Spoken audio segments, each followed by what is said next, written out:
连战宇都亲口说严谨是好人，你还怀疑是严谨杀了战宇吗？萧，从情感上我愿意相信你说的是真的，但是这不能成为证据，你明白吗？那你有严谨杀人的证据吗？我相信严谨没有杀人。你可以相信他没有杀人，但是我也有怀疑他的权利。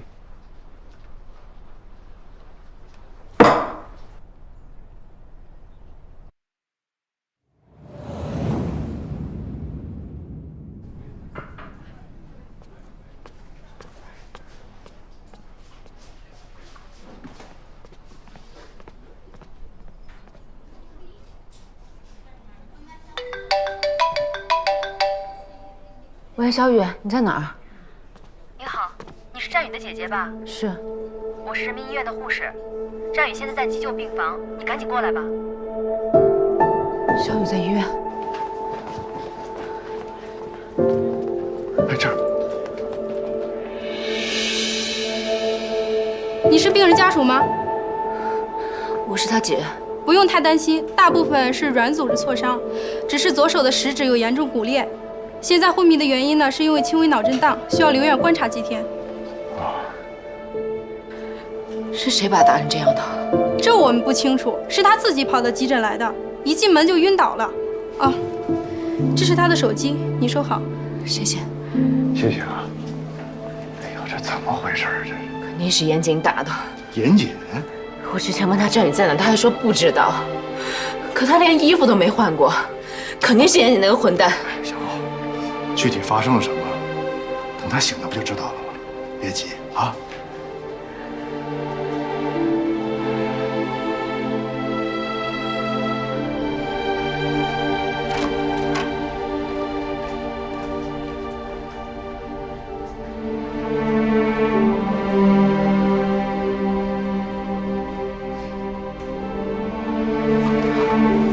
小雨，姐，医生，麻烦你来看一下。傻孩子，还疼吗？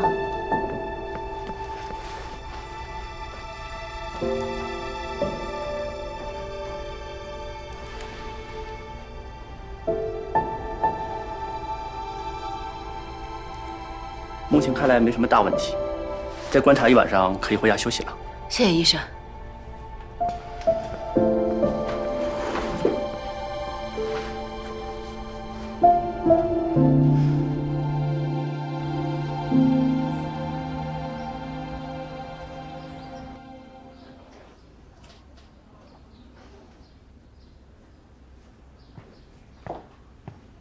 小欧，粥好了。冯大哥，乐乐还一个人在家，你先回去吧。你这一个人行吗？没问题。谢谢冯大哥。别客气，好好养伤啊。有事给我打电话。小姐，来，你手还有伤呢，我喂你。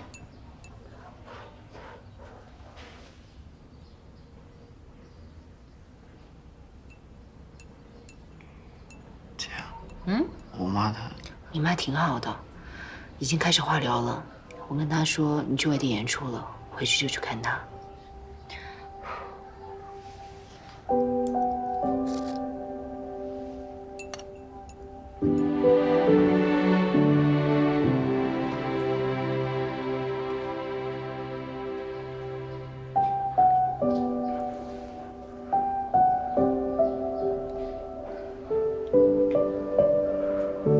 小雨，你别担心，医生说了，没伤到骨头，一定会恢复的。小雨，姐，我想喝水。好，你等着。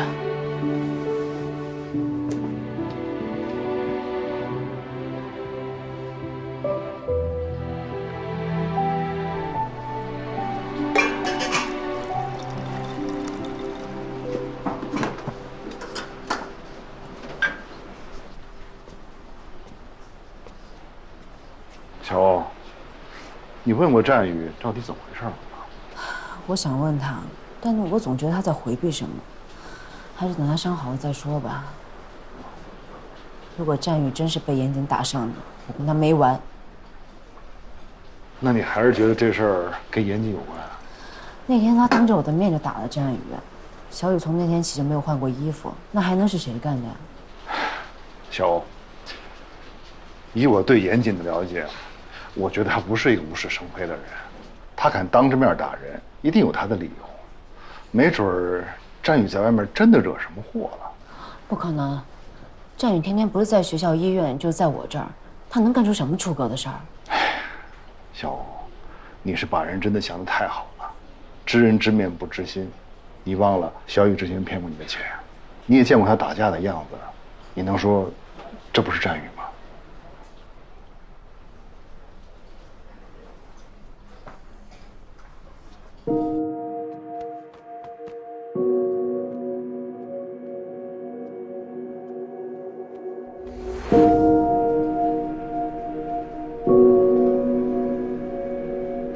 那我点到为止，你等他好一点，好好跟他谈谈。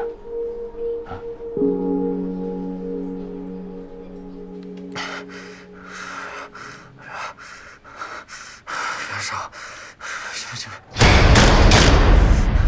不要烧，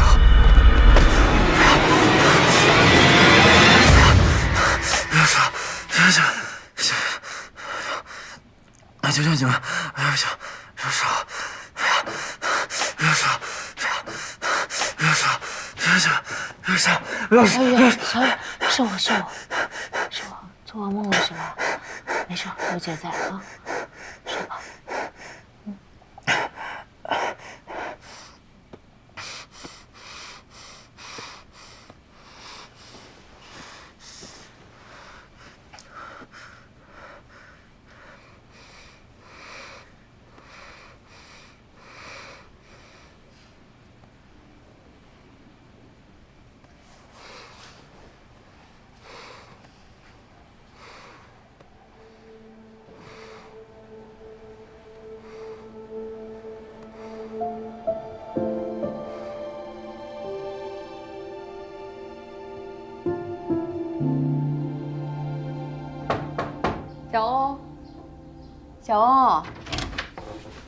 小欧，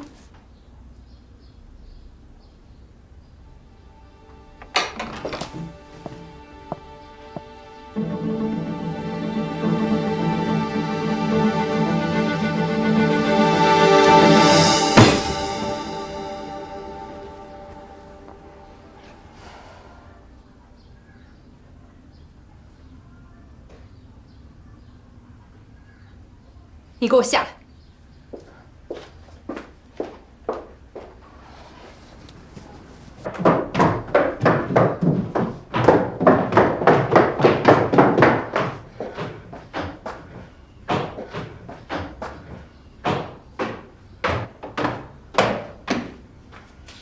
妈，你怎么来了？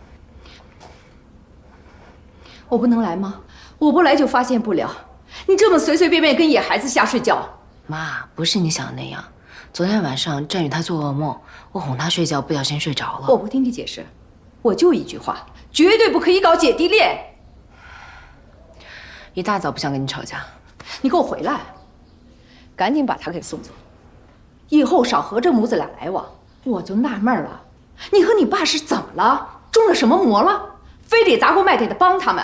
说够了吗？说够你可以走了，我知道自己在做什么。小欧，你别犯傻，你帮他们能捞什么好处啊？被这种人赖上了，你这辈子想甩都甩不掉。你别想着你爸还会帮你。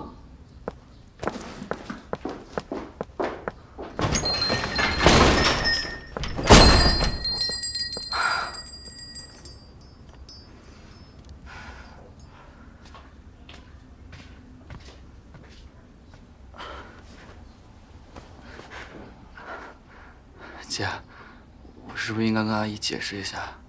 不用了，你好好休息。我去给你做点吃的。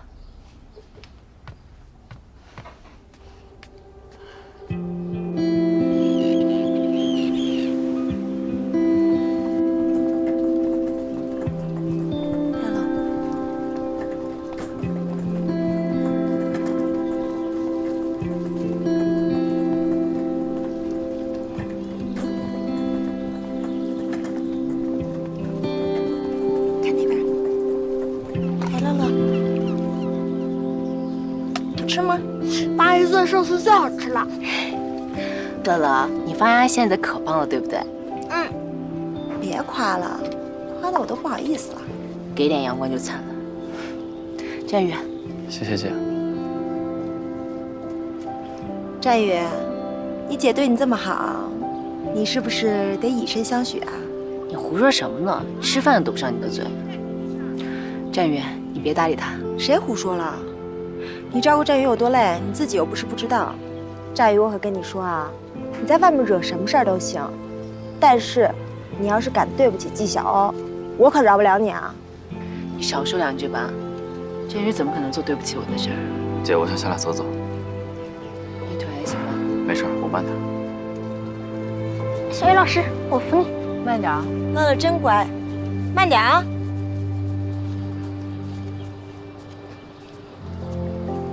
我怎么觉得战宇心事重重的，是不是有什么事儿瞒着你啊？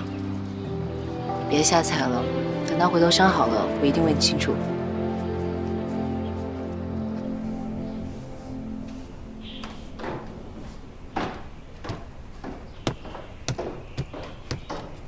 你怎么下楼了？我好多了，也可以帮你干点活了。别，手怎么样了？好像没什么大碍。坐。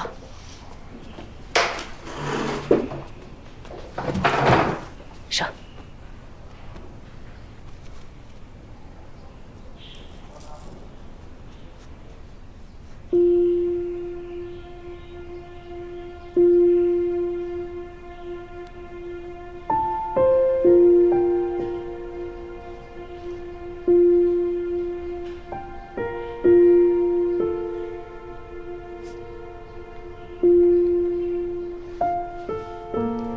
要不要拉一曲试试？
你看，我就说一定没问题吧。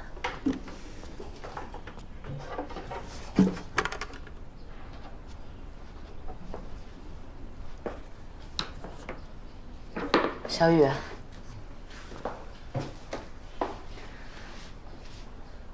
现在可以跟我说说了吗？这次受伤是不是还是严谨干的？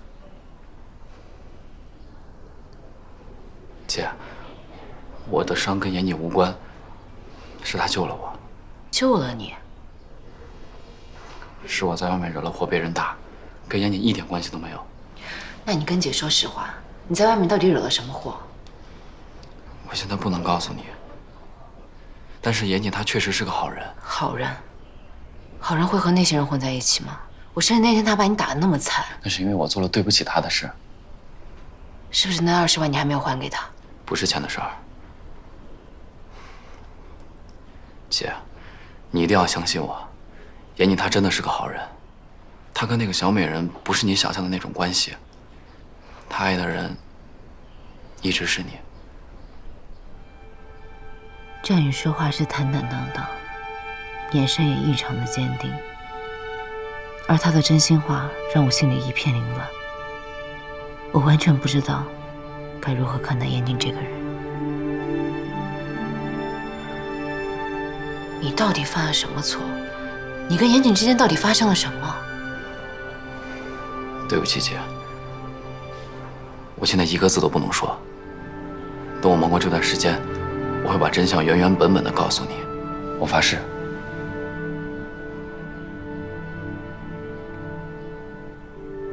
那你骗过我吗？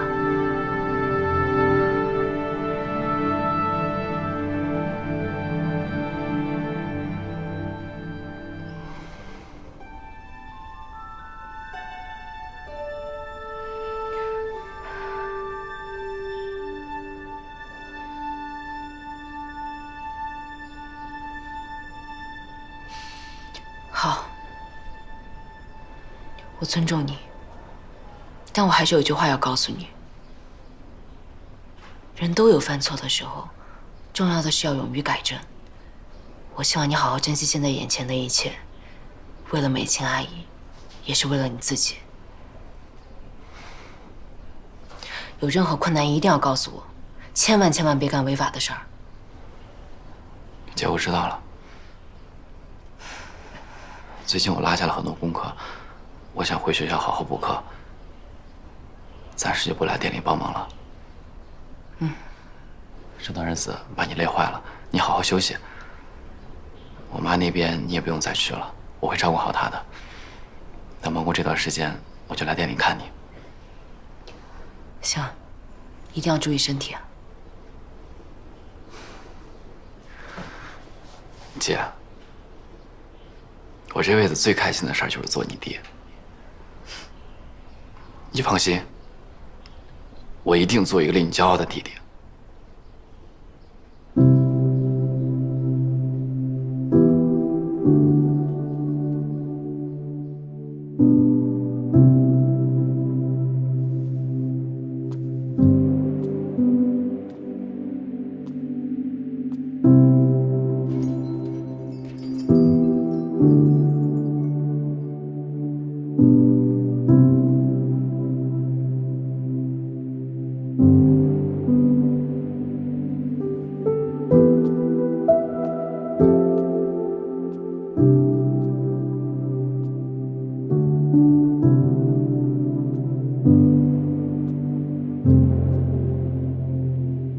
那是我最后一次见战宇，他走的时候脸上还带着伤，但笑容依然很清澈。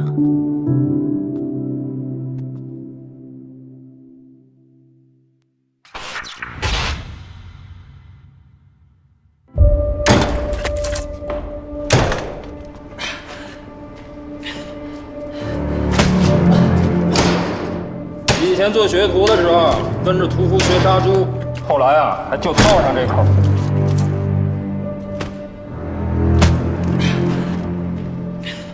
谁啊？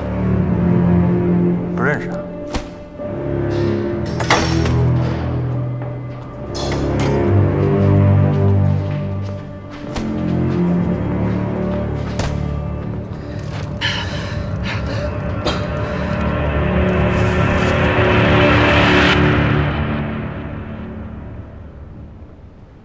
也能认识他吗？哎，他不是那个似水流年咖啡店的打工仔吗？除了似水流年，也就再没见过他。没有。他的确是咖啡馆的那个打工仔，但他也是六子的手下 KK， 酒吧街出了名的小毒贩。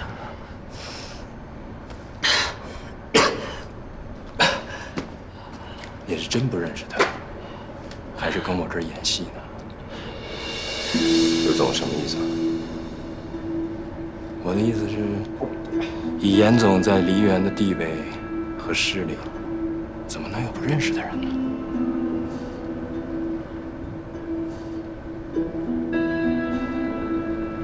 我是什么大小角色都得认识吗？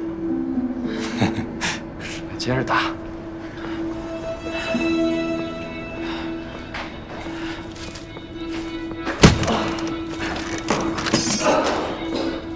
这个 KK 就是内鬼，就是他跟警方通风报信，差点把我们连锅端了。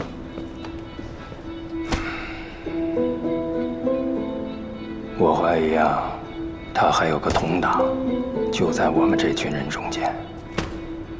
但这小子嘴太他妈硬，我是刀枪棍棒都撬不开。你是缉毒警出身，审讯这块肯定有好多招，帮我审审。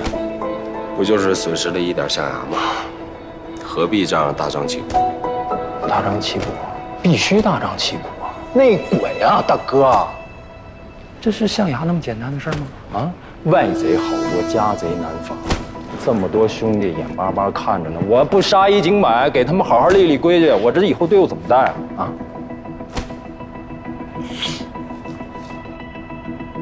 刘子，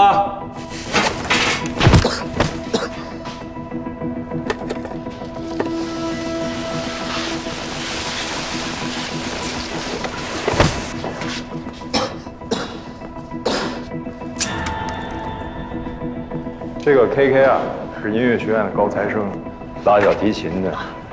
瞧这双手，又细又长的，一看就是搞艺术的啊。哎，拉小提琴是用哪个手摁那个琴弦来着？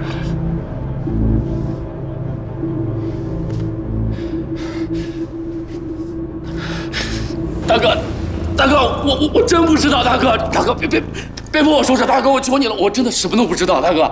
KK 啊，我很负责任的跟你说，你要是再不告诉我你的同党是谁，你就得赶上去打鼓了。刘总，您肯定误会了，我真的没有，我真的不是内鬼，我没有通过。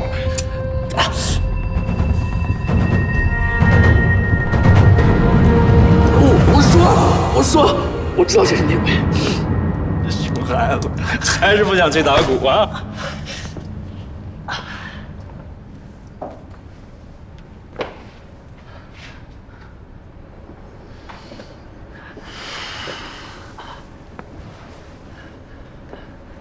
说，谁啊？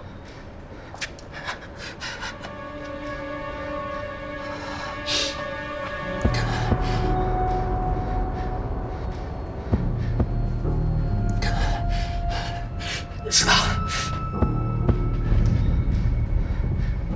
他是内鬼。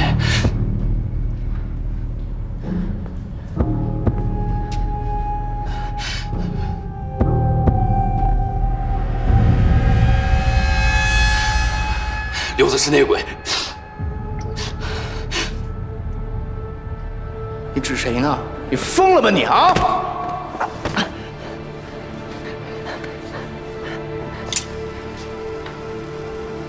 大哥，造谣污蔑，他之前进去过，他被警察收服了。小子，看着我！我跟大哥在一起这么多年，一直没有出过事儿。你现在说我，刘总你是不是想死？刘总啊，我跟着六总，他经常私底下偷偷卖您的货。交易的前2天，他给他女朋友买了新车，这钱你说哪儿来的？刘总，我真没骗您。我钱哪来的？跟你有什么关系？诬陷我，你别信他的。我有证据，刘总，我之前跟踪他，他去跟警察接头，我偷偷录了音，就在我手机里，不信您看。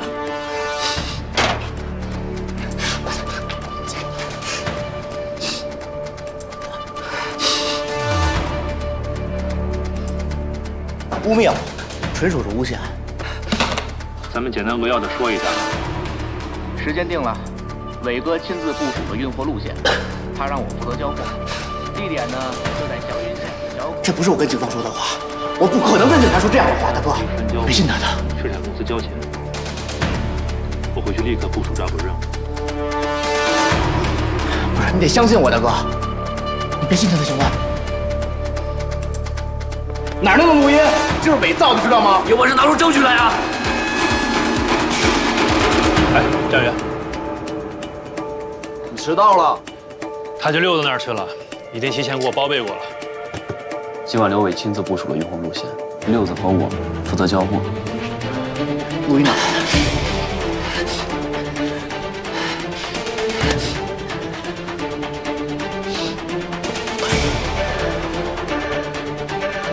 原来这2年我短的货都是被你给卖了。大哥，是我承认，我错了，我下回再也不敢了。但是我发誓，我只是想挣点钱，我根本就没有背叛过你啊，大哥。谁是你大哥？一直是你。刘总，六子之前跟我说，他说他早晚有一天会取代您的。别老子他妈今天弄死你！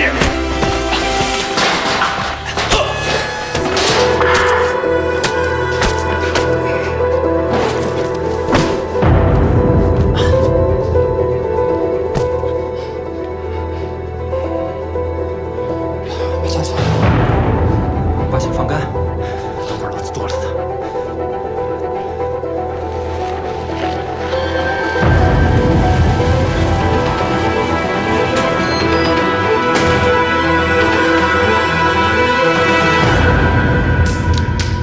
这把打脸，抓内鬼抓我自己头上来了。来，云总，看笑话了啊！走走走。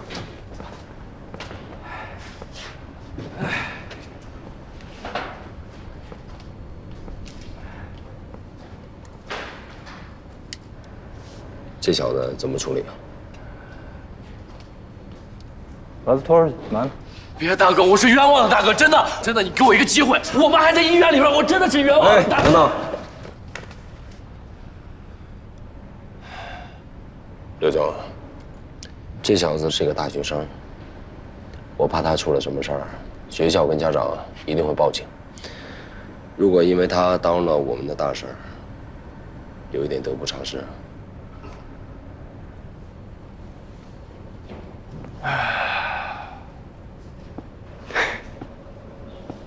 我说过什么来着？啊？你这对 K 还真就把他那溜给灭了啊！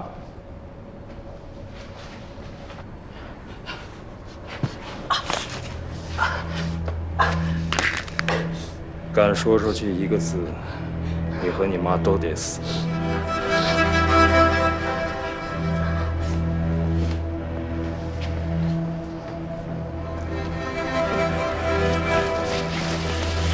你收拾一下。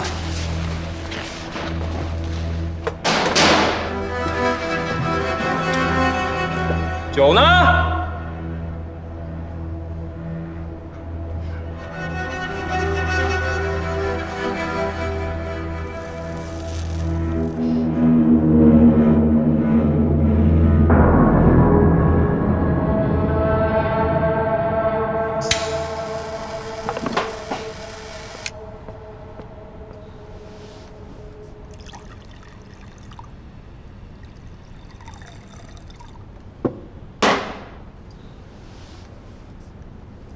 哎，严总。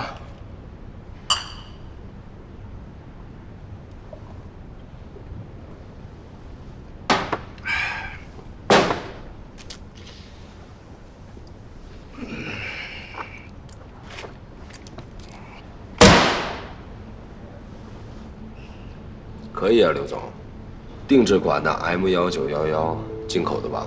严总好眼力，当警察的时候没少研究枪械。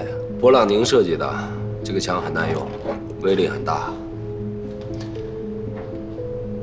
它有一个唯一的缺点，就是手枪的握把过大，容易走火。刘总可要小心。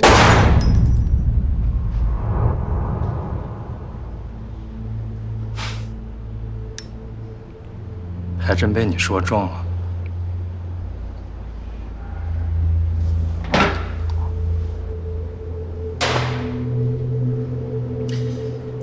刘总也是个痛快人，有什么话咱们直说。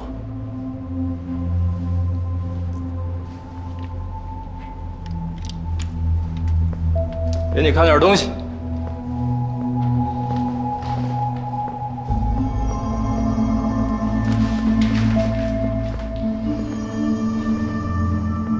你之前破了不少案子，这种地方应该再熟悉不过了吧？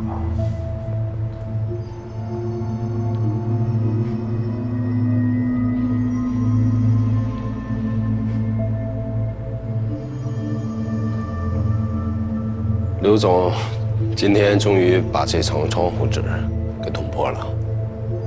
这厂子够大的，够野的。你是聪明人，这层窗户纸在你面前什么时候存在过？你费尽心思接近我们，不就是为了弄清楚这点事儿吗？可惜你们的行动失败了。你的大哥没死成，真的挺遗憾的。我要是你啊，早都没心情演戏了。你说，这枪现在会不会走火？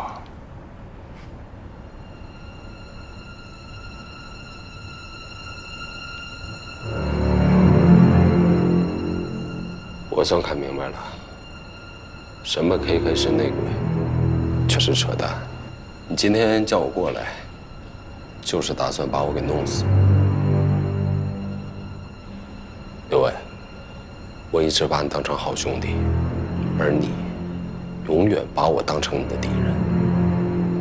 你弄死我可以，但你有没有想过后果？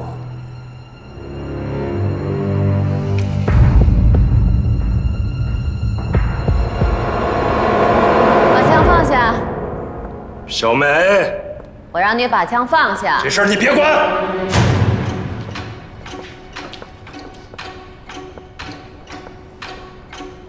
你们都出去。怎么，现在都没人听我说话了吗？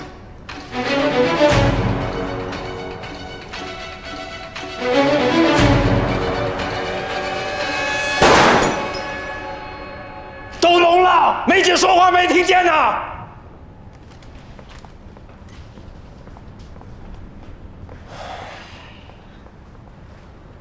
内鬼已经揪出来了，这出戏码可以收场。现在还不能确定他不是内鬼。这次交易失败，我们已经损失了很多。如果还不能及时把货送到吴峰手里的话，他一定不会放过我们。这一点，你应该比我更清楚。现在，能帮我们把货顺利送出梨园的，只有严姐了。你杀了他，是要自绝后路？你信了他，那才是自绝后路。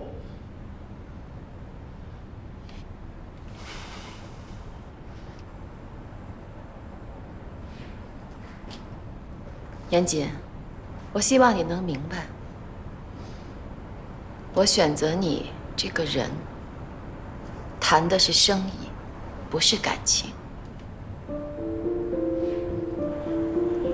所以这次，如果你骗了我，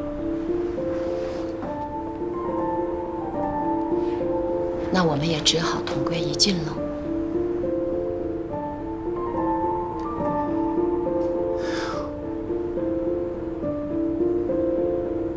你想赌是吧？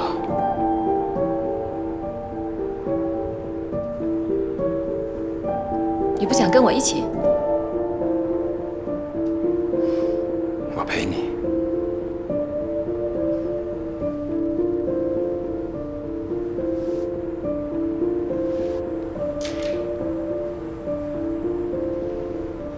这个是咱们最新研制出来的一批货，刚好还没有人验过。严总，帮咱们验验货吧。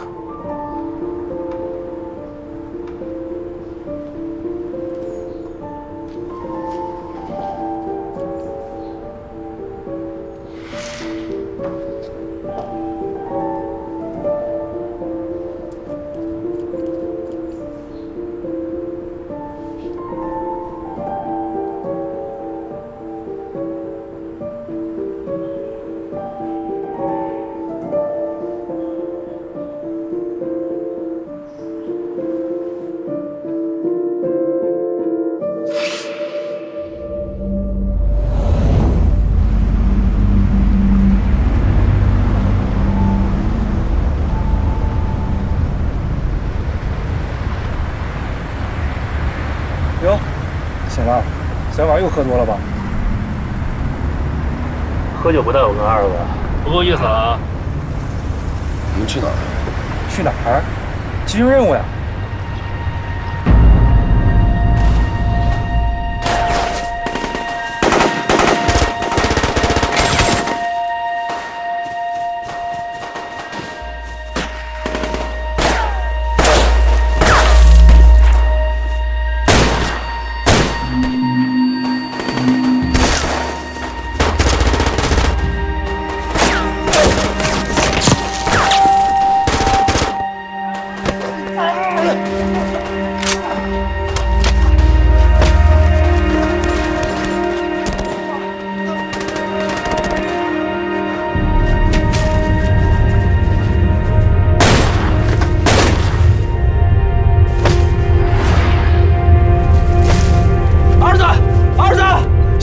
不是故意的，儿子！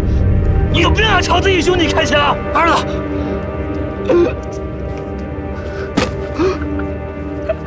你们两个笨蛋！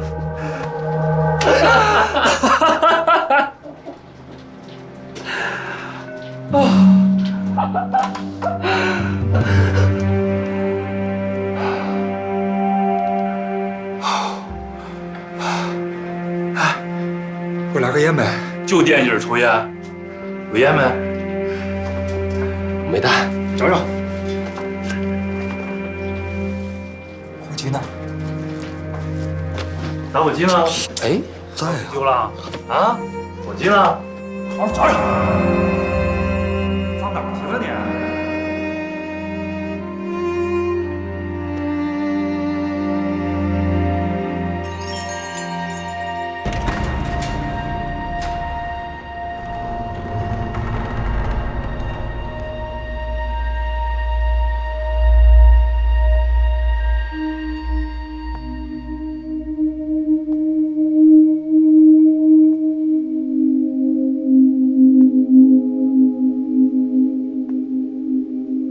来，打针，谁打？给你打。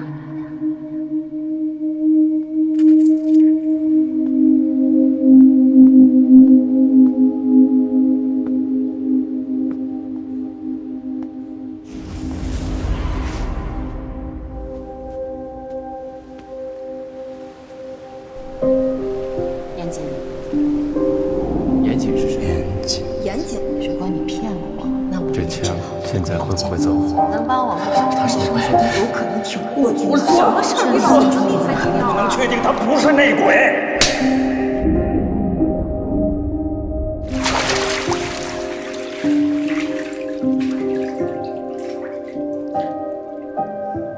那天起，我开始跟毒品打交道。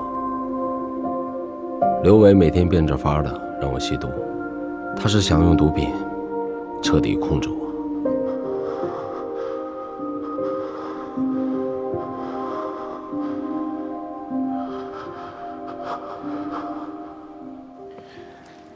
你既然都活得出来了，为什么不把制毒工厂的具体信息透露给禁毒支队啊？哎呀，我压根儿就不知道我什么时候离开的制毒工厂，我也不知道刘伟每天给我吸食的毒品里还加着什么其他的东西。我第二天醒过来的时候，产生了意识混乱，头一天发生的什么事儿我记不清了。你跟我开什么玩笑呢，严杰？你的意志力那是受过专业训练的。我怎么又跟你开玩笑了？我刚才跟你说的那些，是被关进来以后慢慢拼凑的。直到现在，我都不敢保证我全部记得。那你亲眼看到了六子的尸体被埋在制毒工厂的里边吗？没有看到。要是让我猜啊，应该是的。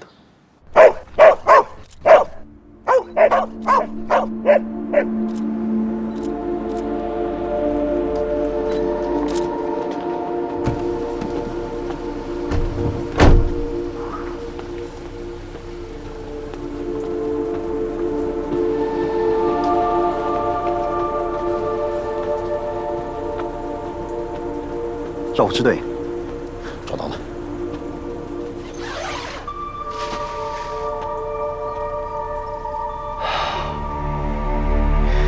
立刻送去化验，3天之内把结果给我。是。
姐，妍姐，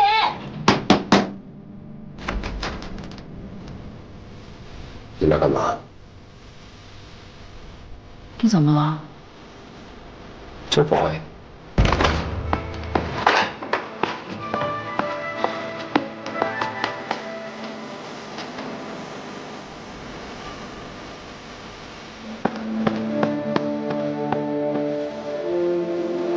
这是什么？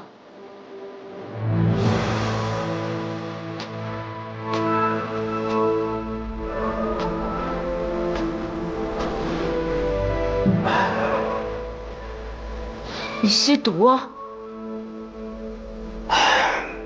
像我这样的瘾君子，在惦记我干嘛？走啊！我让你走啊！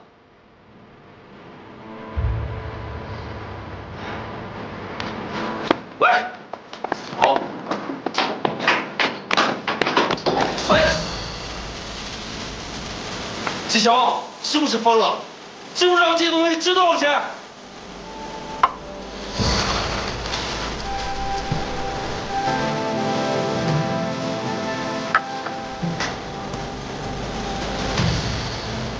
给我滚！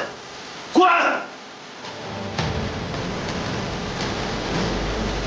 从今往后，你是死是活，跟我再也没有关系。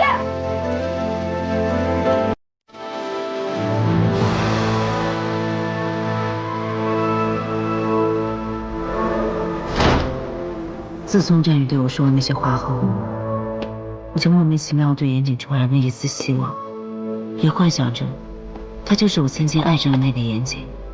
而当我亲眼看到他吸毒时，那仅存的最后一丝希望破碎。我发誓，我要彻底忘了他。严谨吸毒？你没搞错吧？他之前可是缉毒警啊。我也希望我看到一切不是真的。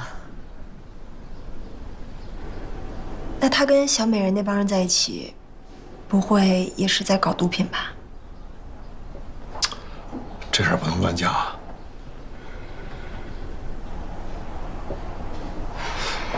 是战宇通知你去看严谨，那问题战宇怎么知道严谨吸毒的？战宇该不会也吸毒吧？绝不可能。战宇在我这儿住这么长时间，我没有发现他有什么异常。至于他怎么知道的，可能严谨吸毒的事早就被别人知道了，他只是听说的。那他还让你去看严谨，这不合逻辑啊！这战宇最讨厌严谨了。好了好了，你们都别再说了，我现在1秒钟都不想浪费在那个人身上。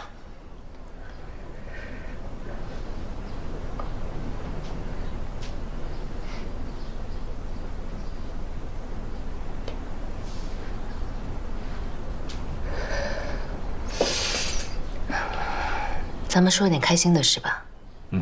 马上要过年了，你们打算怎么过？当然是跟你一起过啦。我早就想好了，咱们可以在店里搞一个跨年 party。哎，这主意不错啊，大家可以热闹热闹。再说了，这员工辛苦1年了，正好可以放松放松。对 ，party 你也爱拿手，你来设计，我来布置。没问题。哎，需要我做什么你告诉我，采购啊什么的。到时候你就把乐乐带来就行了。乐乐肯定高兴死了。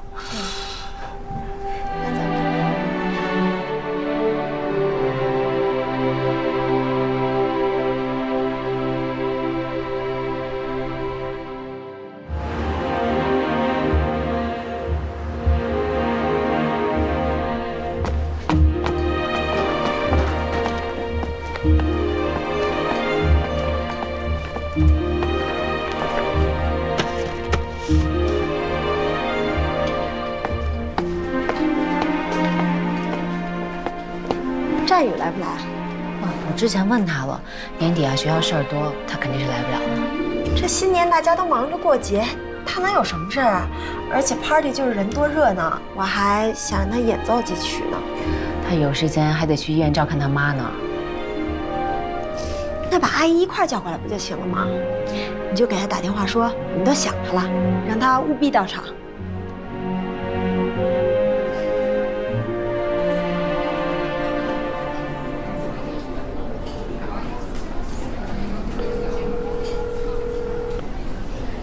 喂，姐。喂，小雨，学校的事忙完了吗？差不多了。那你还是带着阿姨一起来店里跨年吧，我们好久都没见了，大家都想你了。我也挺想你们的，姐。可是今晚我已经有安排了。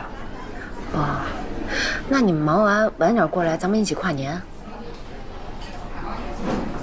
我这边结束已经很晚了，我就不去了。你们好好玩。好，那你先忙你的，放假了有时间一定来店里。一定的，姐。那我先挂了。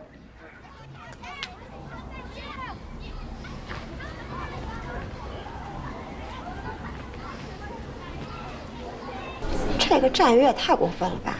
你帮他把伤养好了，他就不来了，真把你当小妈了。回头他来店里，我得说说他。你赶紧干活吧，还有一堆活没忙完呢。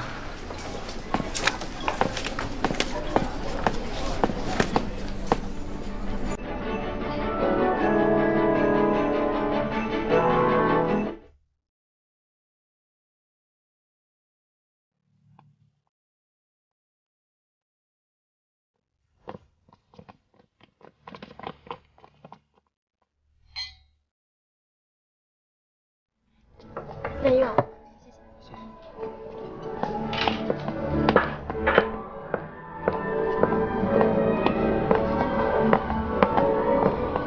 乐乐，怎么样？漂亮吧？啊？好漂亮啊！老冯，哎，新年快乐！快乐啊！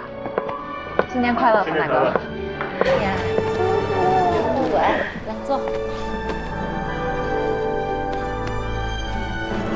坐吧。坐。哎。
小欧，这乐乐这两天有点感冒，今天吃了感冒药有点困，要不我带他先回去，你们接着玩啊。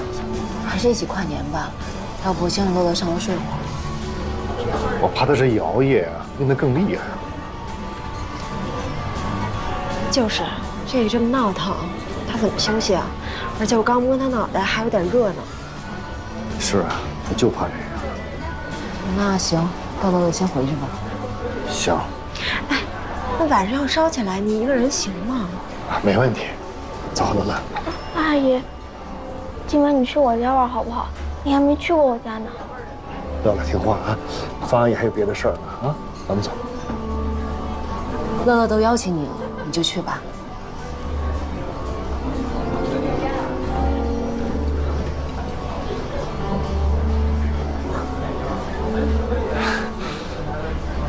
那行，那我们就一块儿回去了。没有汗了吧？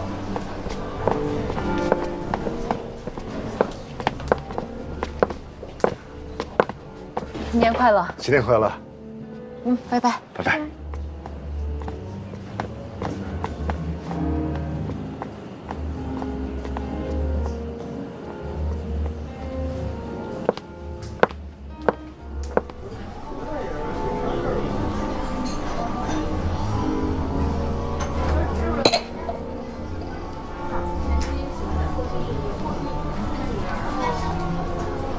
萌萌，我爱你，嫁给我好吗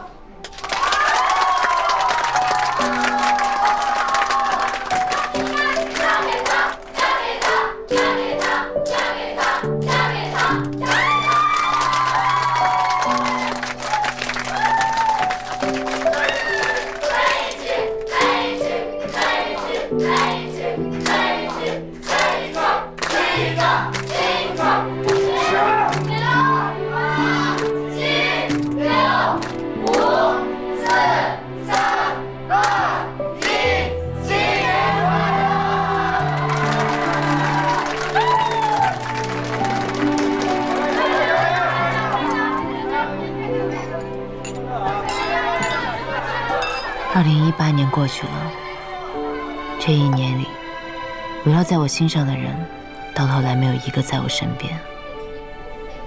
孤独结结实实地包围着我。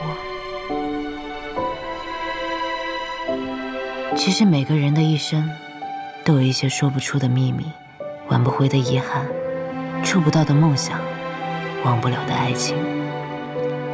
这大概才是真实的人生吧。想到新的一年已经到来，我还是满怀憧憬。我告诉自己，一定要做回那个潇洒不羁的纪晓。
骗我吗？我这一生只可能骗你一件事，就是有朝一日我不在了。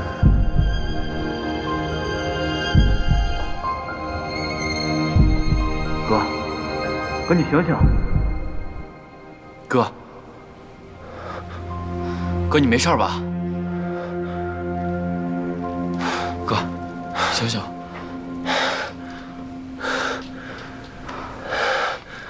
你来干什么？给我滚！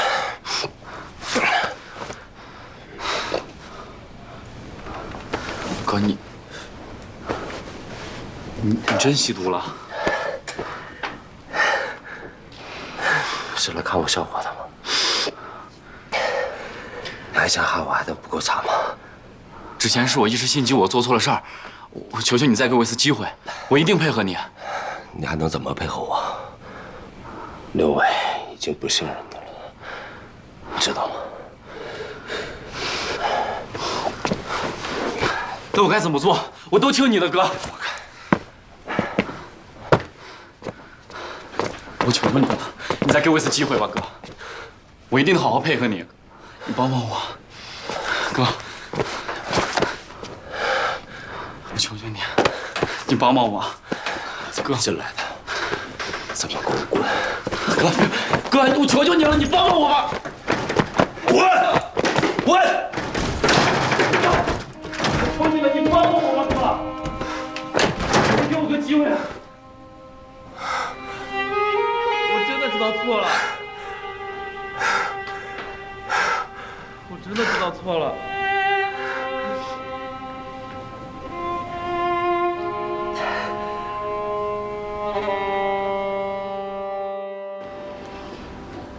这条路绝对安全，可以顺利把货带出丽园。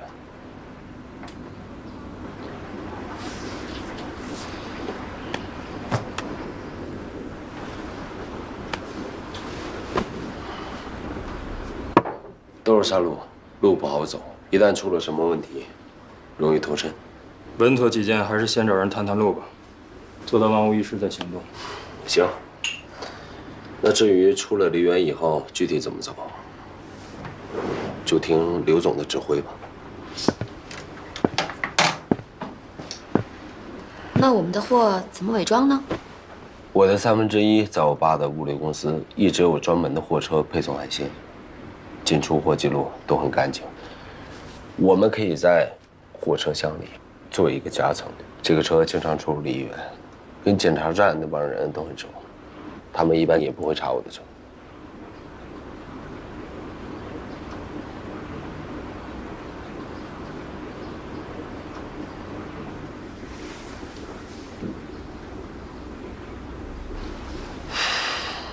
货在我的车上，出了什么事儿也有我顶着。刘总，你安心了吗？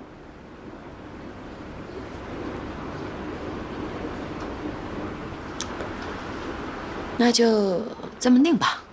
好。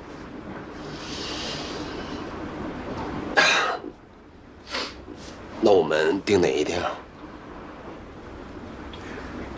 吴峰让大师正算着呢，应该这2天就有结果了。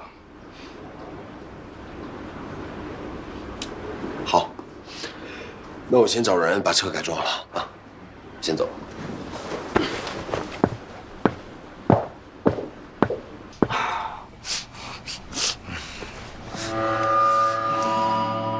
脱引袭来，我感觉有成千上万只蚂蚁在撕咬我的身体，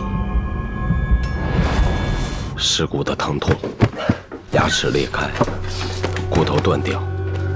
5脏6腑被撕扯，我从未有过那样的绝望。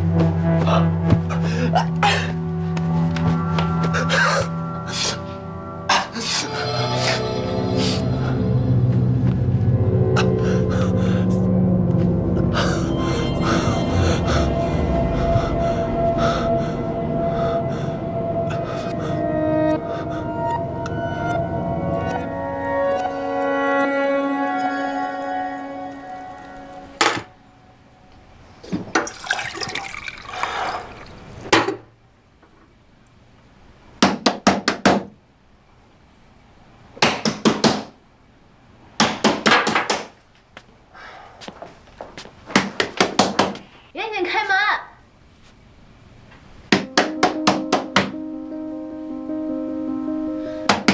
严谨，严谨，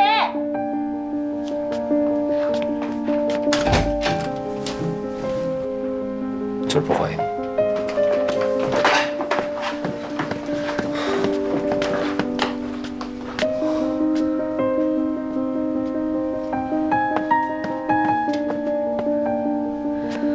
这是什么？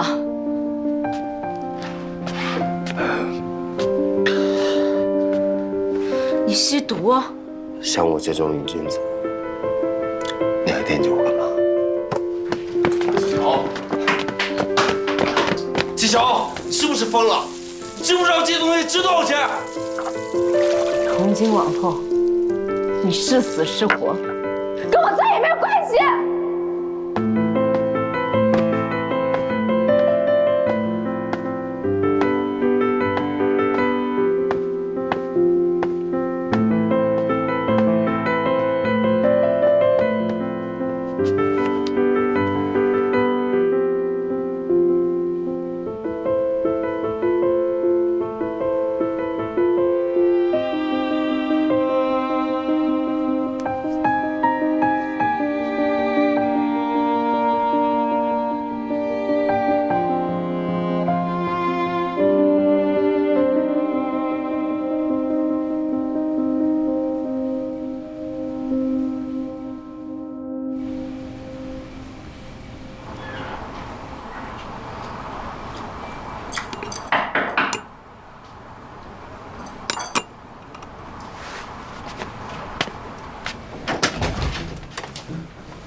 房？啊，进来吧，不用唤醒。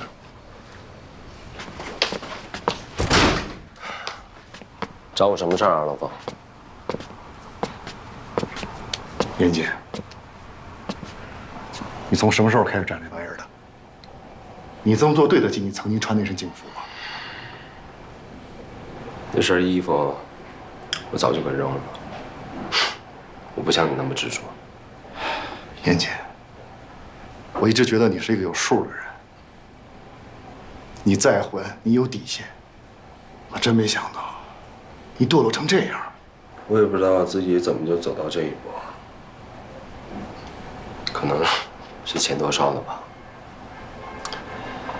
我早就想好了，人固有一死，无非是早一天晚一天的事儿。你也不用管我了，你全当不知道，让我一个人自生自灭。干嘛？给我去戒毒所，走。我不去。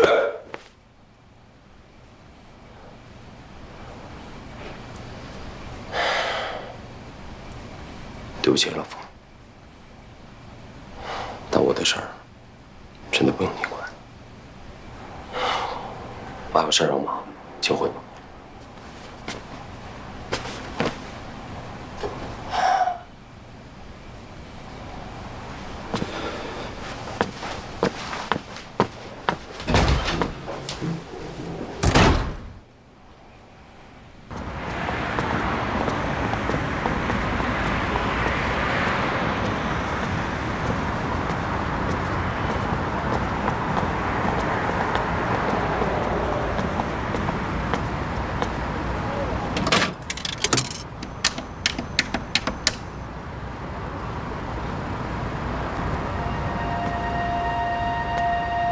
1/3餐厅的海鲜运输车携带毒品，车牌号是云 TTS 386，1月3号上午11点38分进行交易。你是谁啊？喂？喂？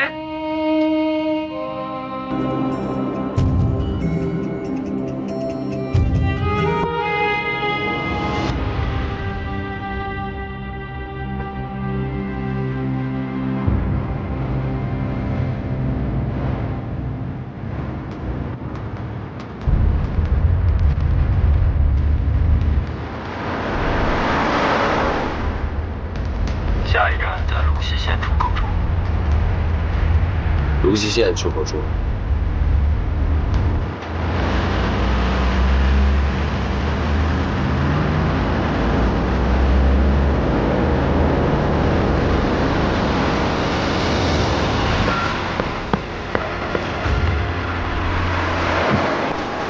走。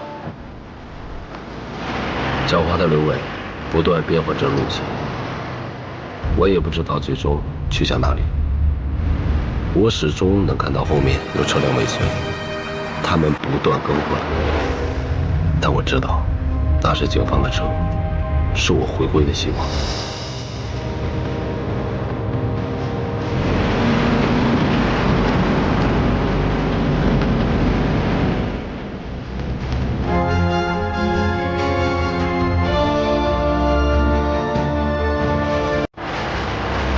经过2个小时的颠簸，我最终顺利到达交货地点。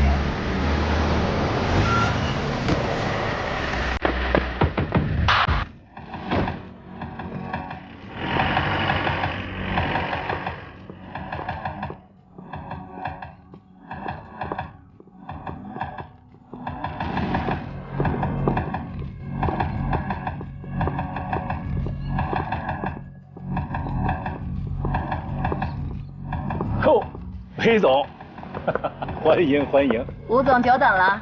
来，里边请，里边请。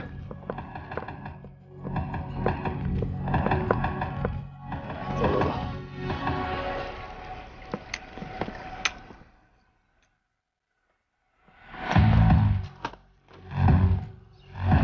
我用没用脱光了给你搜啊？哎呀，好了。别想破坏。快坐。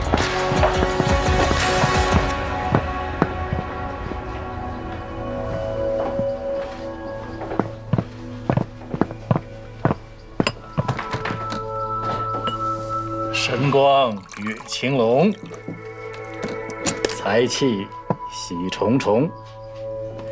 求谋百事全，横财也兴隆。哈哈哈哈。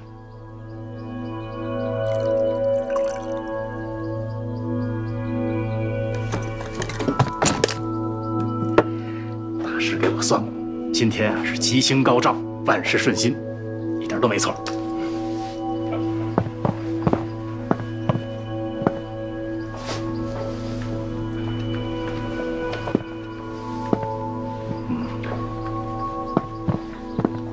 跟吴老板合作就是痛快。哎，严总，你可是我的贵人啊！哎，哪里的话，是吴老板您瞧得起我。严总太谦虚了。哎呀，这话慢慢聊啊，茶要趁热喝。哎，行，梅总，咱们以茶代酒庆祝一下，祝我们旗开得胜，马到成功。这次交易结束后，我还有其他人要介绍给你。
跑不掉了。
剩下的事儿，赵警官应该都清楚了。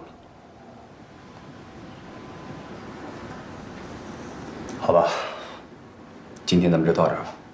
这就完了？完了，把人带回去了。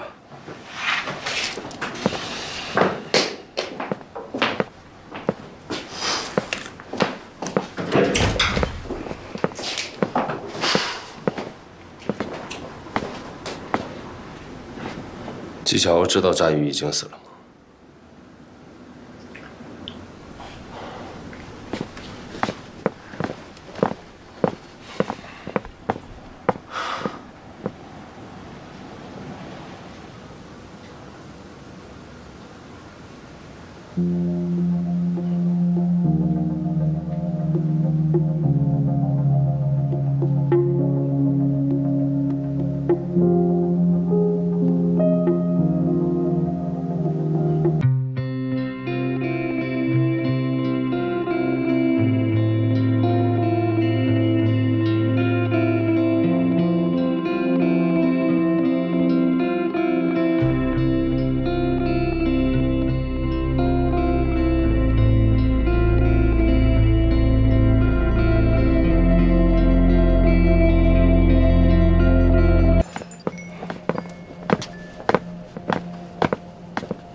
头，接到群众举报，在万方北里一个高档小区发现了尸块。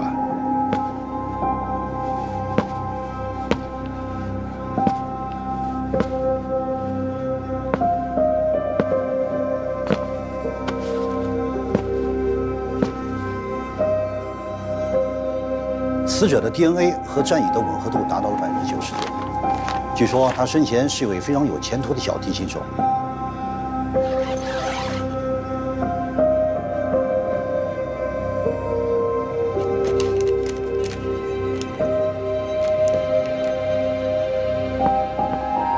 通过调查，死者衣物里发现的打火机属于一个叫严谨的人。此人是本市1/3海鲜餐厅的老板，也曾是名缉毒警。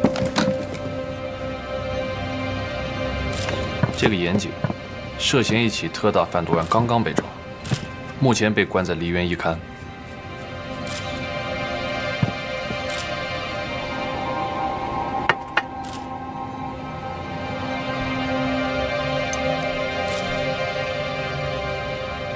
在你眼里，詹宇是个什么样的人啊？可怜之人必有可恨之处。我跟纪晓都被他楚楚可怜的身世和那张天生会说谎的脸给蒙骗了。在你心里，严谨是个什么样的人？我不知道应该怎么评价他。我从始至终都没有真正的认识过严谨。没有詹宇，就不可能出现现在这个局面。你觉得严谨会杀詹宇吗？你凭什么认为战宇是被情杀的？他喜欢你，不是吗？你是不是特别恨他？我当然恨他。那天晚上我确实试过，我每一拳都是在发泄，我真恨不得。那他们两个谁会对你有所隐瞒呢？在我没有弄清楚全部事实真相之前，我没有答案。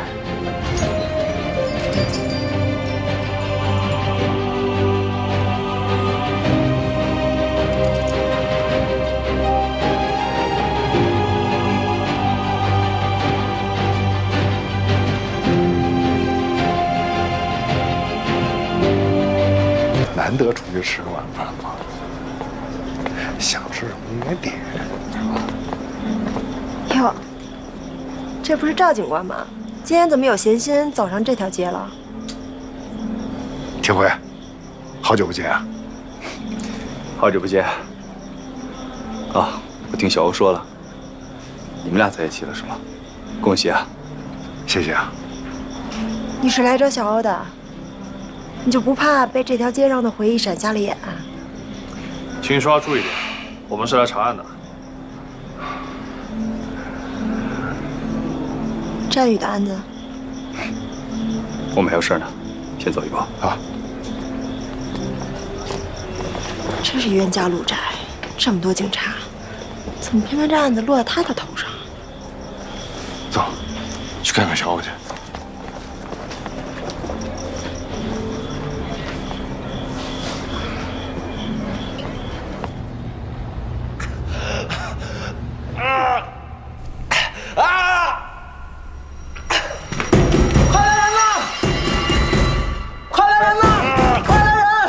0335毒瘾犯了，快来人！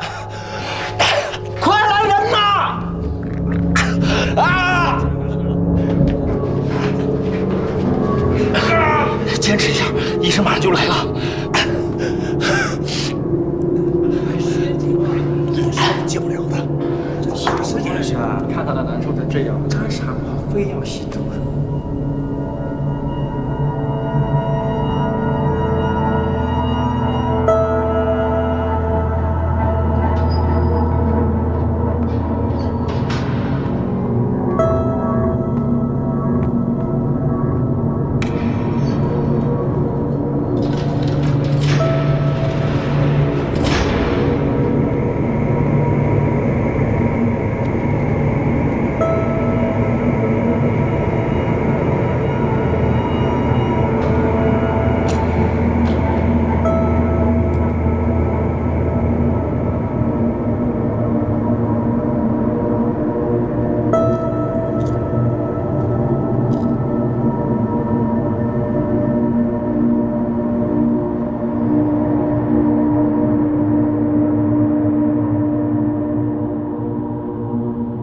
上次发作是3年前，周期是越来越长了。只要能挺过这个阶段，毒瘾肯定能戒掉。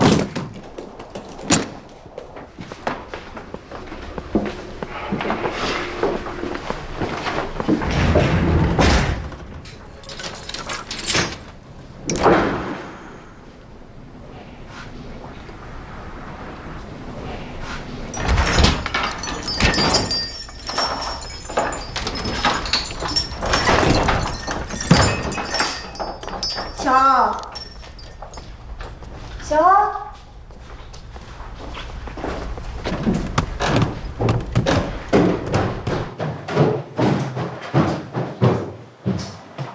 小欧，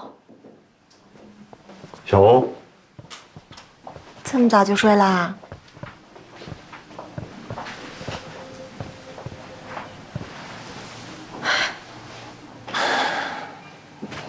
我刚才碰见赵廷辉了。他是不是来找你了解战宇情况的？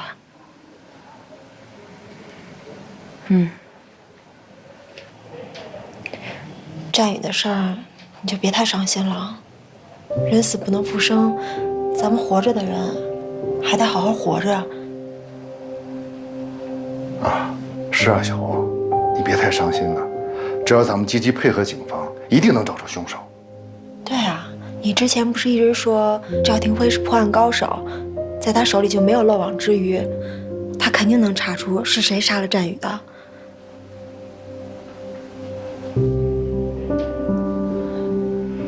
看来小欧是累了，让他好好睡吧。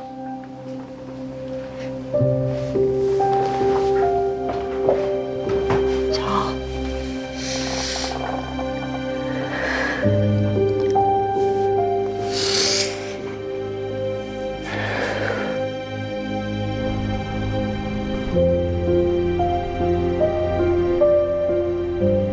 12月31号的晚上，我市发生一起特大杀人分尸案，死者的身份已经核实了，就是战宇。战宇怎么就死了呢？他怎么会死呢？纪晓鸥知不知道这件事？如果他知道了，一定很难过。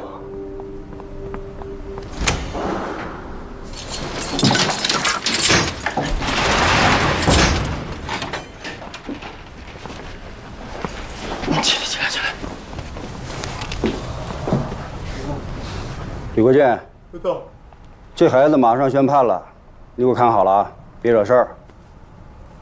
是，王姑娘放心。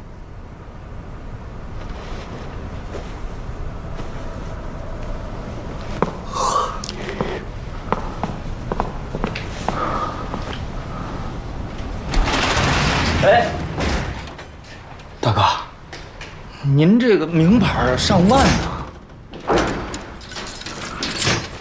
花儿吗？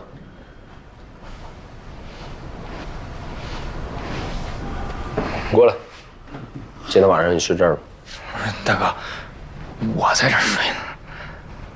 那边那么大地方呢，串一串。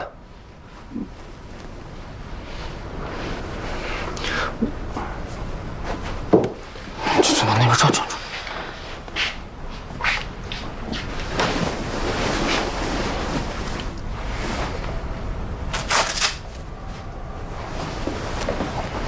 还不谢谢大哥？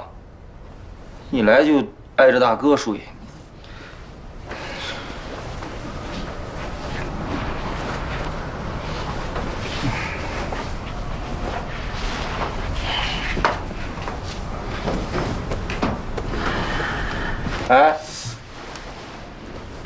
哎，不是你这孩子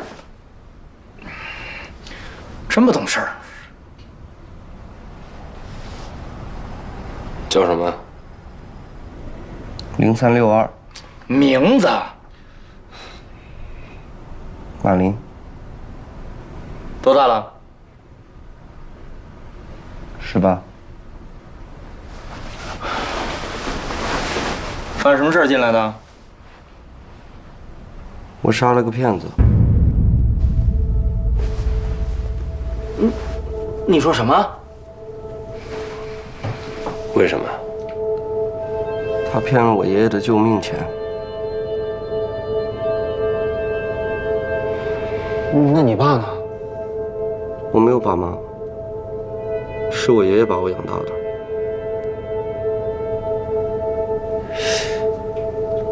那你也不至于杀人吧？那他凭什么害我们？凭什么呀？你先别激动，到底是怎么回事啊？去年我爷爷得了肝炎病倒了，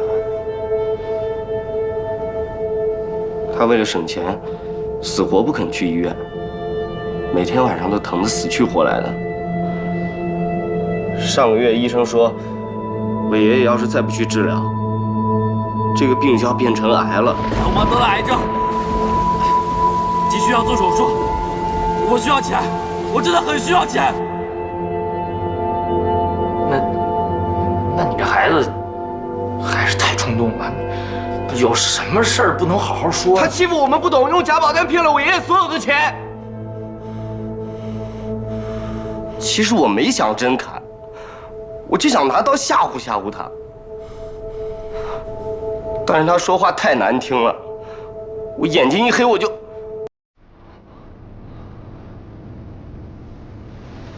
我没想到后果会这么严重。我没想到事情会这么严重，我以为失败了还可以再来一次。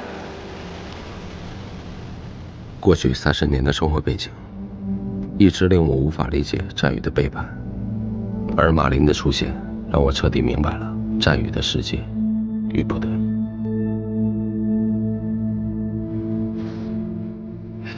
都别看了，睡觉。不说了，睡觉。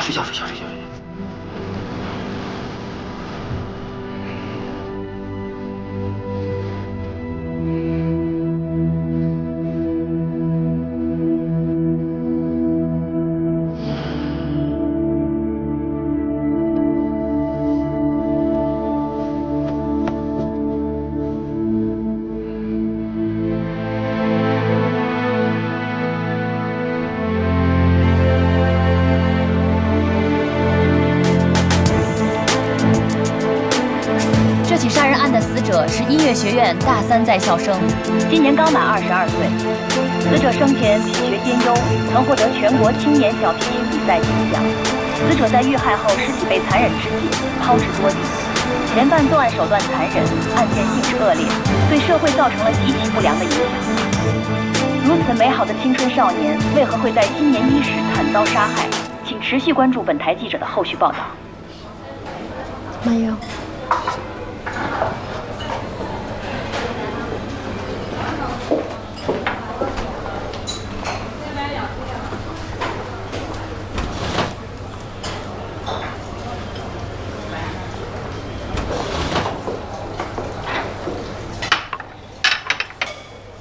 吃点甜的，心情能好一点。我是不是可以申请去看守所见一见严谨？你要干嘛？你想问是不是他杀了战宇？他能告诉你吗？他现在可是贩毒大案的主谋，连家人都见不上一面，更别说你了。你可是答应了我的，这事就放下了，以后严谨2个字都不能再提了。他已经是你的过去式了，凡事都要往前看，没准哪天就像我一样，转角遇见真爱了。杀人分尸，真的假的？你没看微博呀？有网友拍到抛尸现场了，好像还拍到尸块了，也不知道是不是一个人，巨恐怖！妈呀，太吓人了！两位美女，我们那边的桌子已经收拾好了，要不然我们那边坐。好的。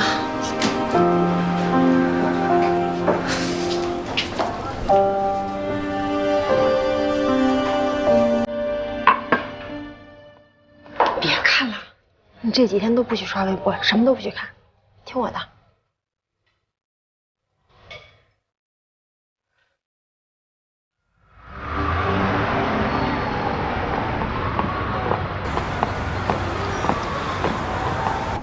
这梨园市这么多年了，没发生过如此恶劣的事儿。哼，现在可好，上微博了，全国人民都知道，乌七八糟的什么都有。咱们的官网被挤爆了，就我这手机也被打爆了，一刻没消停。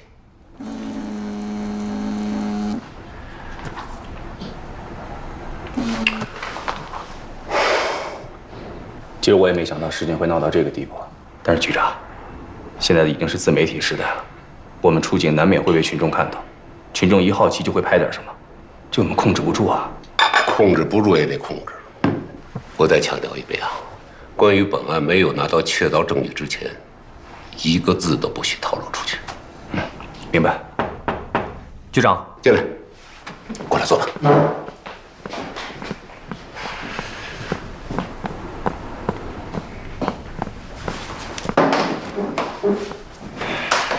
先汇报一下审讯的情况。严谨始终坚称他是程副支队长安插在小美人贩毒集团中的卧底，他的卧底故事听上去逻辑通顺，情节惊心动魄，一点也不亚于一部精彩的缉毒大片。这个严谨啊，当年在武警做特种兵，是个优秀的狙击手。干机动警那几年，参加过多起大案的侦破工作。依照他的能力，杜撰一部精彩的缉毒大片，有可能。对。所以为了印证严谨口供的真实性，我和赵副支队长针对关键信息进行了核实。虽然调查结果与严谨所说的吻合，但还是没有足够的证据证明严谨就是警方的卧底。最终还是需要程副支队长醒过来才能证实。但我个人觉得，严谨是卧底的可能性很大，因为在收网前，我的确在程副支队办公室收到过一个电话，是那个人给我们透露了交易的关键信息，才顺利围剿了小美人贩毒集团。这说明那个人一定是潜伏在小美人集团内部的。我现在回想起那个人的声音，跟严谨非常相似。我怎么有种感觉啊？不管这个严谨是不是卧底，这事跟1231分尸案没什么直接关系啊。是的，局长说的没错。现在诸多的证据都指向了严谨。我们在对他进行103贩毒案的审讯过程中，也发现了他的杀人动机，情杀或者仇杀。詹宇不仅是因为纪晓鸥才跟严谨产生了机缘，他也背叛过严谨。当然，这一切都要基于严谨真的是警察的卧底基础之上。如果他不是卧底，他们俩之间的机缘就要重新考虑了。纪晓鸥怎么说？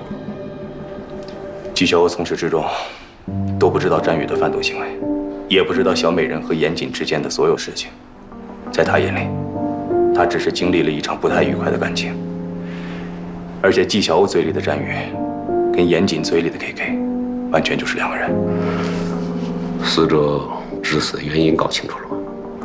机械性窒息。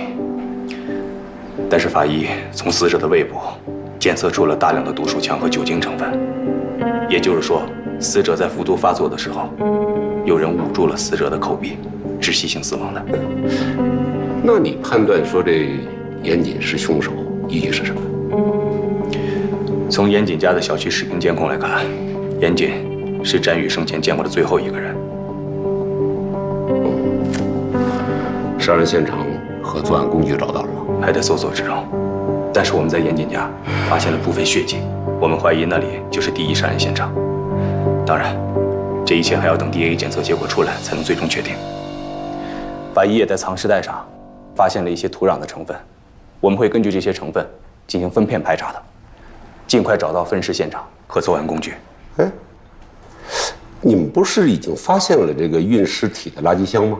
那就根据监控，应该可以判断出分尸的大概位置。啊，局长是这样的，严谨居住的小区明宏公馆，它属于新的社区，旁边道路的监控还没有完善，而且垃圾桶也是我们在周围搜查的时候无意间发现的。还有啊，毒鼠强这条重要线索还要继续调查。知道你们二位都很辛苦，没办法，我还得下刀，尽快破案。明白。是。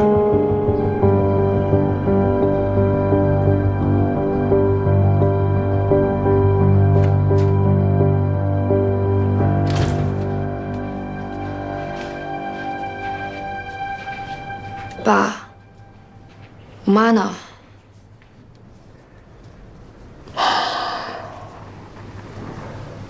她很不舒服。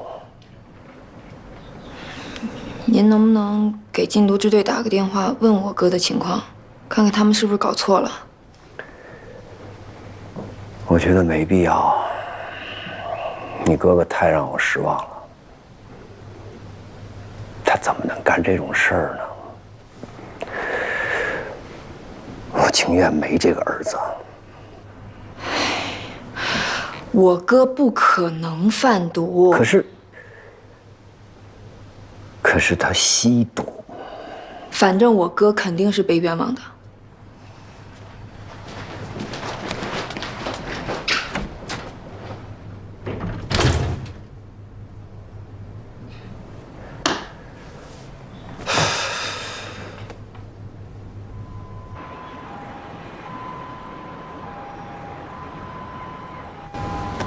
浩浩的话在幼儿园得了第1，我为了奖励他，给他买了个新书包，他特别开心。小孩就是小孩，今天早上叫他起床比以前都痛快。他就是总问我，爸爸什么时候回家？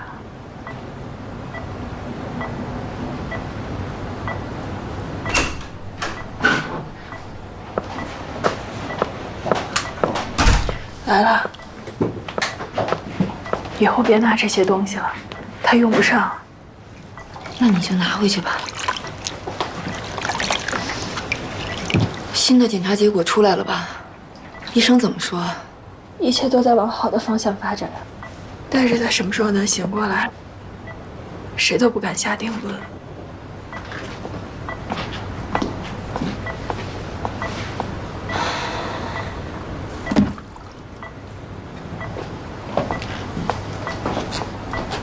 你哥他怎么样了？进去半个月了，还是一点消息也没有。我试着以辩护律师的身份申请见面，禁毒支队一直都没批复。严谨是怎么跟贩毒团伙扯上关系的？你觉得我哥会贩毒吗？当然不会了。二子当年的死，老程和他到现在都难以释怀，他怎么可能会去碰毒品？再说了，他图什么呀？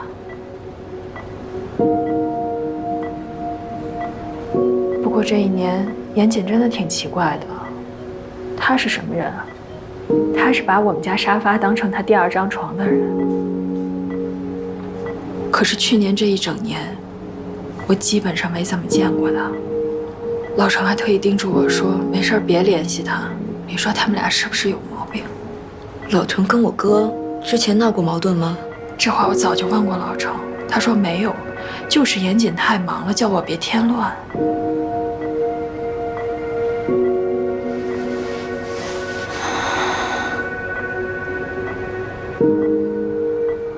老程是什么时候介入103贩毒案的？这个我真的不清楚。他工作上的事儿不怎么跟我说，就是从去年下半年开始，他就不怎么着家了，家里跟没有他这个人似的。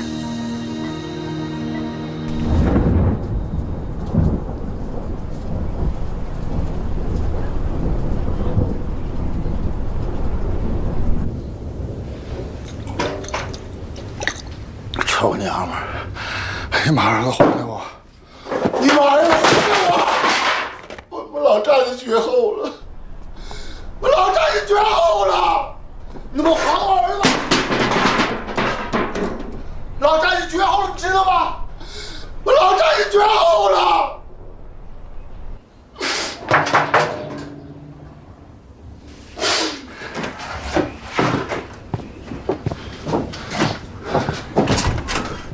你们俩是谁啊？叔叔，我们是战宇的朋友，是来看阿姨的。进来吧，我给你们带来点水果。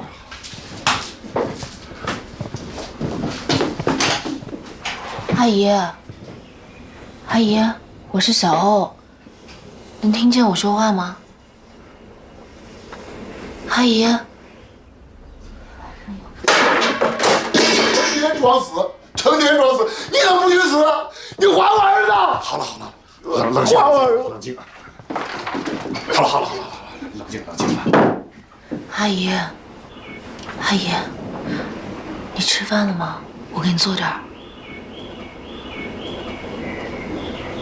啊，小雨该回来吃饭了，得准备饭了。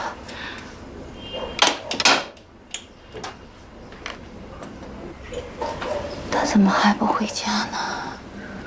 我想起来了，他今天晚上有排练。今天晚上有排练。你醒醒吧！他死了，他死了，他回不来了。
哎，严总有消息没有？啊，经理托人打听过啊，一点消息也没有。看来严总这回真的悬了。哎，你说他好好的，干嘛做毒品生意呢？这钱赚多少算多呀？这1/3啊，用不了多久就要关门了。哎，聊什么呢？这么热闹，不知道现在上班时间啊？啊，该干嘛干嘛去。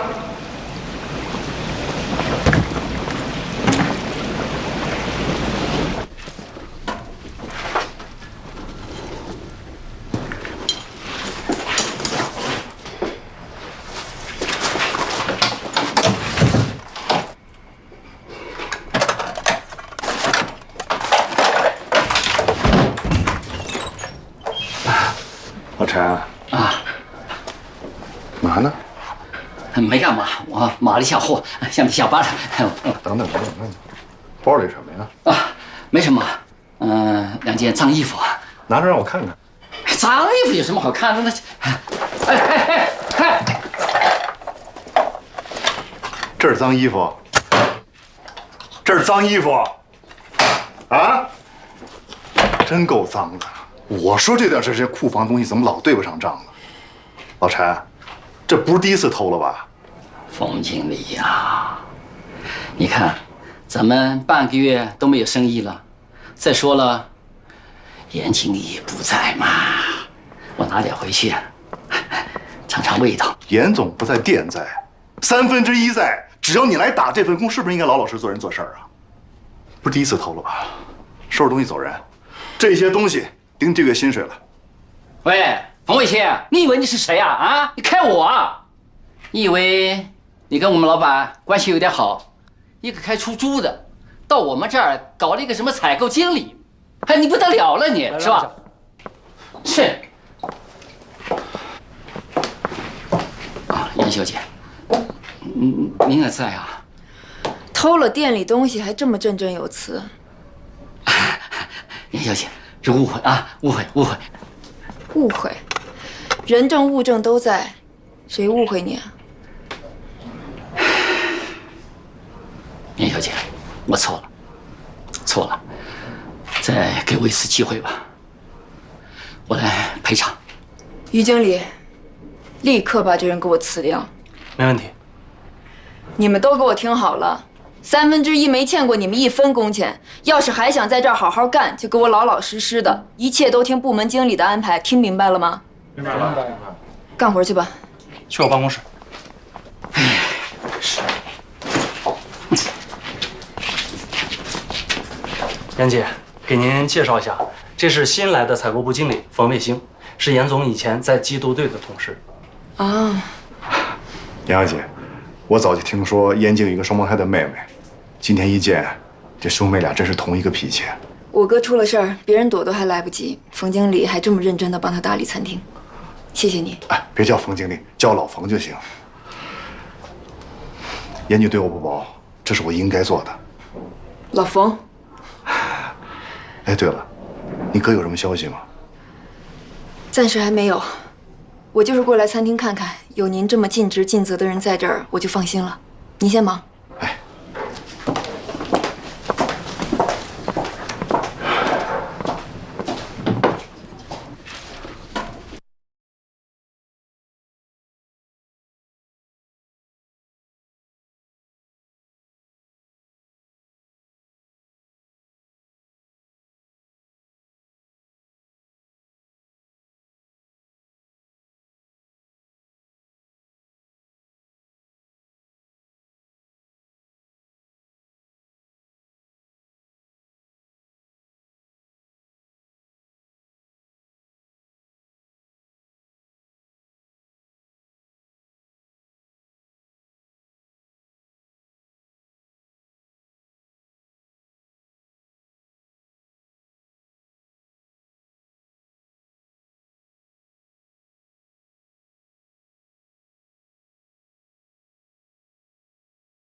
你先出去吧。好。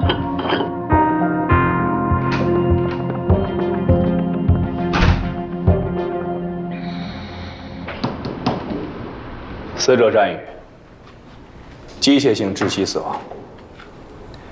死亡24小时之后，被人直接分尸。我们在战宇的尸体袋子里找到了属于严谨的打火机，所以严谨被锁定为战宇案的第一嫌疑人。这是死者六子，也就是刘伟的手下，身中数刀，失血过多死亡。后来尸体也被人分尸了。严谨指认刘伟就是杀害六子的凶手，但是目前没有证据能够指向这个点。具体是谁分的尸，现在还是不太清楚。1个月之内发生2起分尸案，你们说说吧，各自都有什么想法？这2具尸体都被肢解得很碎，单从肢解的手法来看，2起案件的凶手对人体的骨骼构造都非常了解。法医的验尸报告也表明，2起案件的分尸凶器都是类似于菜刀一类的小型利器，所以不排除是同一人所为。我认为可以并案侦查。我不同意并案。虽然分解工具和分解的方式大致相同，但抛尸的方式不同。战宇是被四散抛尸的，而六子的尸体则被全部埋在了一起。我认为这不符合同一个人犯案的特征。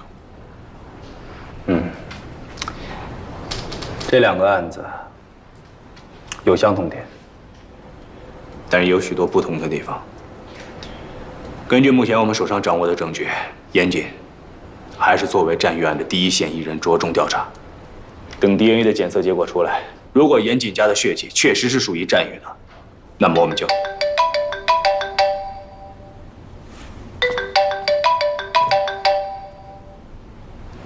喂，周斌，是程国志队长醒了吗？不是，是严谨要求见你，说是有重要的事儿跟你说。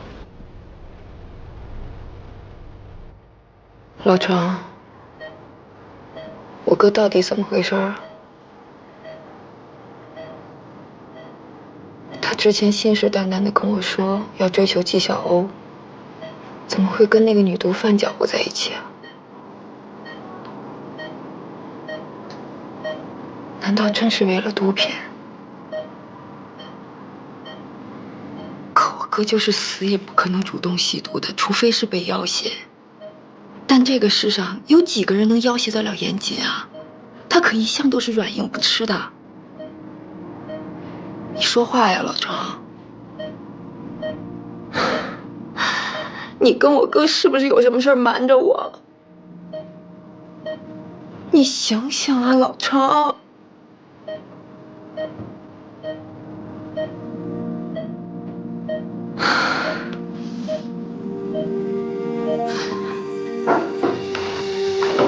说吧，找我什么事儿？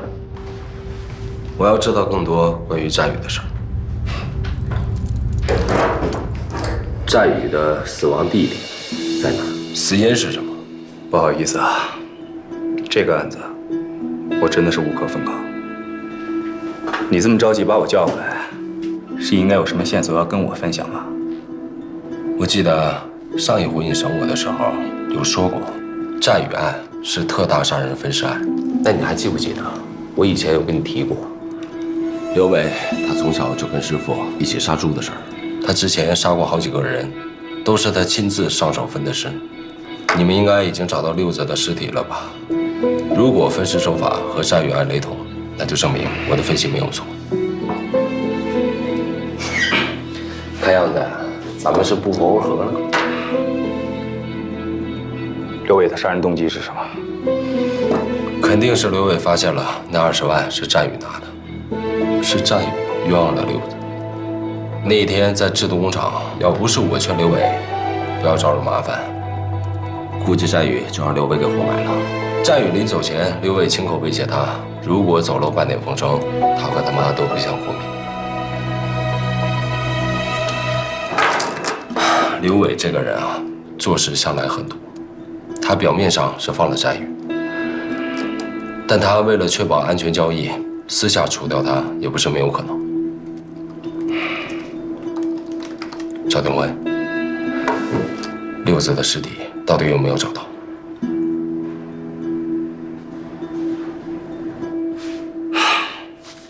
走，谢谢你提供的信息。有什么需要了解的，我会再来找你的。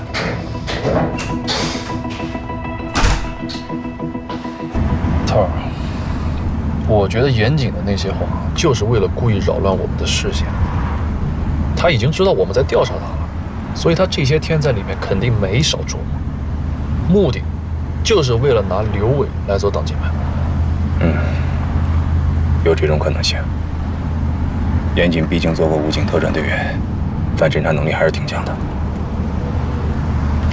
不过你要客观的去想，他说的话也不是没有可能性的。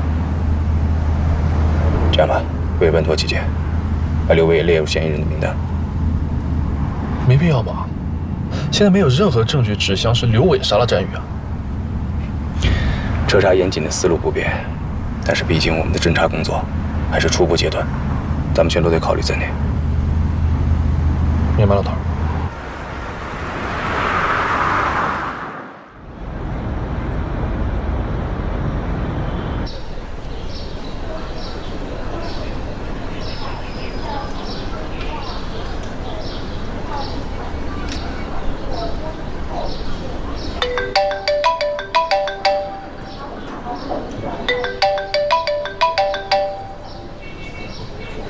喂，你天天跑得没人影，我两人知道跟我叫两声的。你连电话都不给我打，你现在在哪儿？在店里。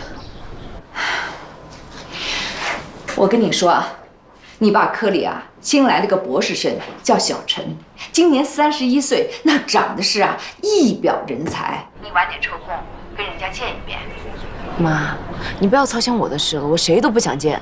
你那点小心思，别以为我不知道啊。那个大毒枭已经被抓起来了，你赶紧给我把他忘干净了。还有那个战宇，就更别惦记了。姐弟恋，你考虑都别考虑。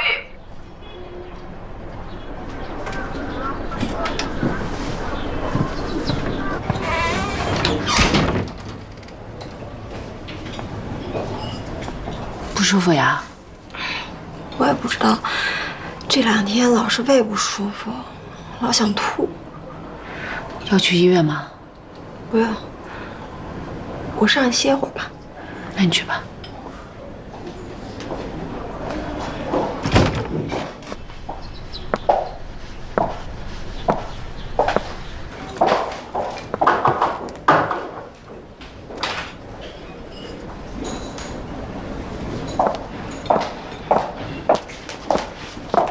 你好。你好，纪晓欧小姐是吗？